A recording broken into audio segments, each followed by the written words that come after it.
Hey, welcome back to another episode of Tobacco Road Hooper. Now, we all know Duke was going to be good this year. When you look at what they've returned, they returned 60.4 points per game from last year's roster. That's the most by a Duke team since the 08-09 season, and that 60.4 points per game accounts for a total of 77.9% of their average scoring per game from last season, which means they really have placed just about 22% of their scoring from last season.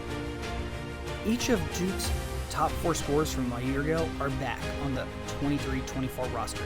And that's the first time that has happened since at least 1997. And that's as far back as research even allows me to go with ESPN. 4 different players who made 30 or more starts for Duke have returned for the 22-23 season. And that marks the first time that's happened since 2000-2001. And that roster included Shane Battier, Carlos Boozer, Nate James, and Jay Williams. And they went on to win the program's 3rd national championship. All I'm saying is, the numbers are looking really good on Durham. Alright, let's get into it. Cue the intro.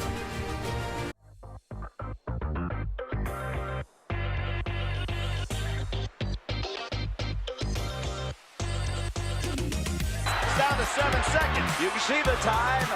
Wittenberg. Oh, it's a long ways. 2 seconds. He's got to put it up. And he wins it with the jumper. To the court with Archie Diacono. 3 seconds at midcourt. Jenkins gives it to Jenkins for the championship.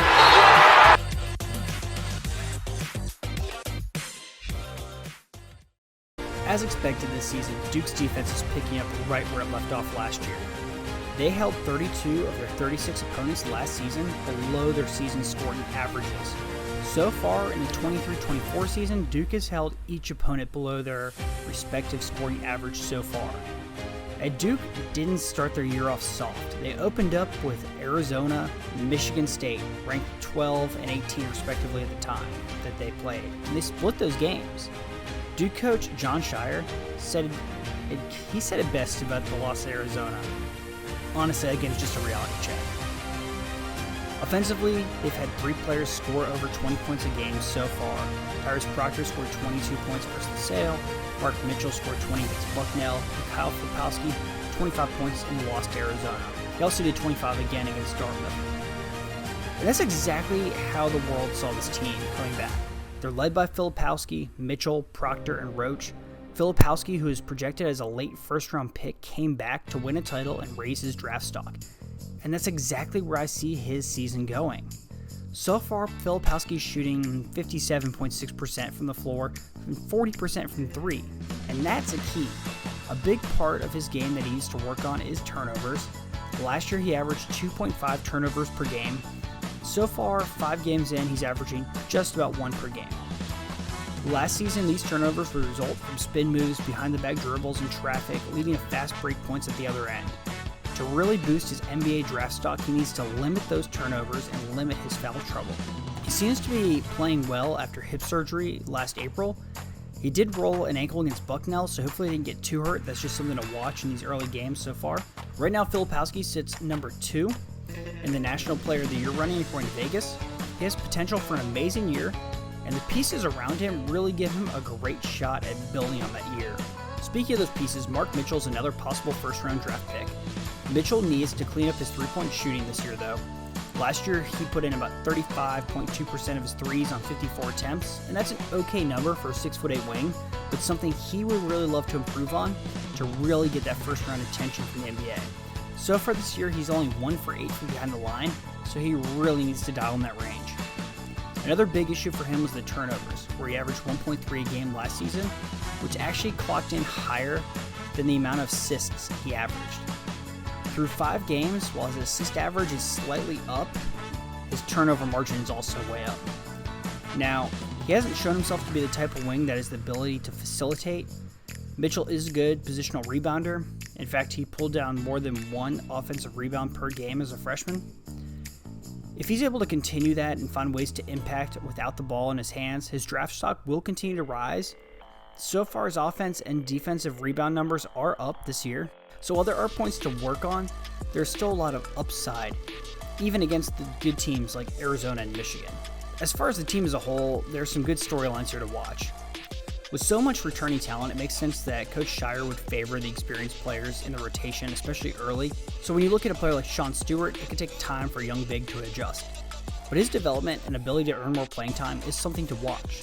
While he's a great prospect, he does look a little lost and sometimes confused about his assignment on defense, and I'd expect to see more of him come ACC play if he can really figure that out. Meanwhile, Ryan Young's shooting percentage is way down this year, coming in at 58% so far, where he sat around 68% last year. And mind you, those are all interior shots. He does not shoot it from behind the arc. His free throws have dropped down to a career low so far of 62%, and it looks like he really peaked last year. If you look at his stats at Northwestern, maybe last year really was the anomaly, and that's really what he played like at Northwestern is what we can expect from him. And I know a lot of fans would like to see his minutes get limited. I can definitely see Duke, with such a deep guard rotation, trying to pick up the speed of the game and running up the score. Defensively, Duke is a great team. It's November, and it's still very early in the season. Duke still has some big non-conference opponents ahead in Arkansas and Baylor, plus ACC play. So by the time March rolls around, this team will be very experienced. They did just have a rough opening against Southern Indiana, and they really need to get those jitters out of the way, because if they open up a game like that, sleepwalking against an Arkansas or a Baylor or about half the teams in the ACC, the game could get away from them very quickly. Overall, Duke is one of my absolute favorites to win it all this year. I mean, so is Arizona, and Duke already got a really good look at them. Duke fans really should be in for another good year.